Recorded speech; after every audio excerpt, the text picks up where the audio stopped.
Today we're going to be talking about Twilight by Stephanie Meyer. I hear Dan's wife's Aunt Nancy loves Twilight. Aunt Nancy's cool.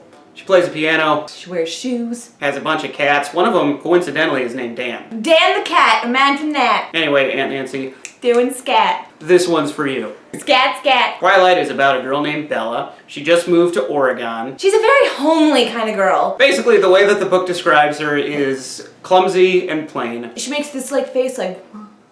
One of the first people that Bella meets in her new school is Edward Cullen. He looks like a fine piece of clay that's been sculpted by Michelangelo himself. And she's like, this guy, he is so handsome. He looks like someone lathered him with butter. Edward comes up to her and basically is like, girl, you smell. You smell so bad. I can't even...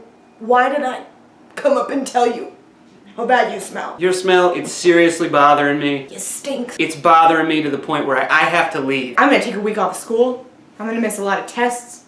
I'm probably not gonna do my book report. My parents are gonna call the school and say that I'm sick. Because they're my parents, the principal will believe them. And she's like, why did you put parents in air quotes? Why are you yelling so much? And he said, I gotta go. See ya. Don't ask questions. And he just ran. Bella's looking all around the school. She's like, where's the hot guy? Where'd he go? He hasn't been here all week and I even took a shower. She wanders into the parking lot. She's freaking out, so she runs out of the school into the parking lot screaming, Edward, Edward, where are you? And all of a sudden, out of nowhere, this car comes barreling around the corner. Potato face! Jump! Get out of the way! And it's dramatic, and it was hard to read. But then all of a sudden, Edward says, girl, stinky girl! Edward leaps towards Bella like a cat let out of a crate in the vet's office. He whacks her out of the way, she flies across the parking lot, she slams into a tree. Edward feels really bad about hurting Bella. So he's like, to make it up for you, I guess I'll let you in on a little secret. Secret time. Let's have a little powwow here. Now, don't let this go spreading around school because people think I'm weird to begin with. Not a big deal at all. I'm kind of a vampire. I'm a vampire. I've been one for, how about 275 years? I mean, no big deal. I'm real old. I've seen a lot of stuff. Not only are vampires real, but werewolves, real. Loch Ness Monster, real. Ghosts, real. Sasquatch, real. I got some news for you. The Wendigo, real. Frankenstein, real, and there are several of them. Cthulhu, real. Slender Man, real. Terrifying, real. He says, hey, calm down. Why don't you come over to my place? What? Why don't you come meet my family? They're real weird. We don't eat, but we know how to cook. They're all dating each other.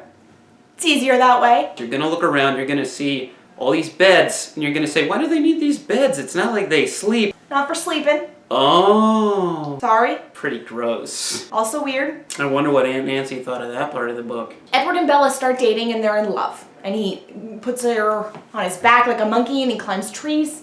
They're adorable. Along comes this tribe of nomad vampires. Comes out of nowhere. These vampires are led by a guy named James. James the Vampire King. What kind of name is James? I mean, can you imagine like, oh, don't go out on the moors tonight. They say that James is about. And the people across the way are like, wait, what do you mean, Jimmy? Oh, he prefers James. You mean Jimmy, the kid who hasn't washed his hair in 13 years, Jimmy? You guys are scared of Jimmy? He's got all those pimples on his face, Jimmy? James is just obsessed with eating Bella. He wants to serve Bella up with a side of spring Brussels sprouts. Bella with a side of tater tots. Because she's got a potato face. James tricks Bella into thinking that Bella's mom is in trouble. James calls Bella up and he says, Hey Bella, it's James. Hey Bella, guess what?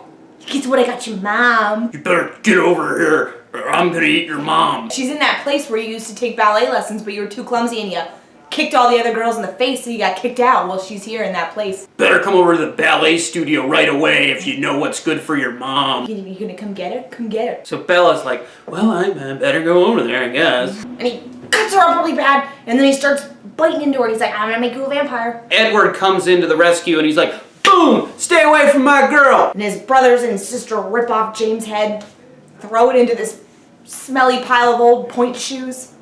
And because heads of vampires, once they're cut off, they last for 45 minutes. You can smell all the shoes.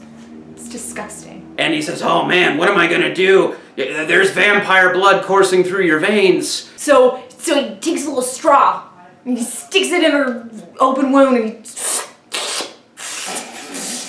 I drink your vampire blood. I drink your vampire blood. I drink it up. She wakes up in the hospital and she's confused. She's like, what is going on? She had half her body drained of blood. You gotta go to the hospital after that. I feel so tired. What? He says, look girl, look, you're stinky. I can't smell your smell. I'm a vampire. You're a clumsy idiot. You look so much like a potato. Listen, potato face, I've had enough. This probably isn't the right time to tell you, but we're done. I can't hang out with you anymore. Aunt Nancy, did you cry? Because I cried. I bet at that point that Aunt Nancy could not wait to get to the next book.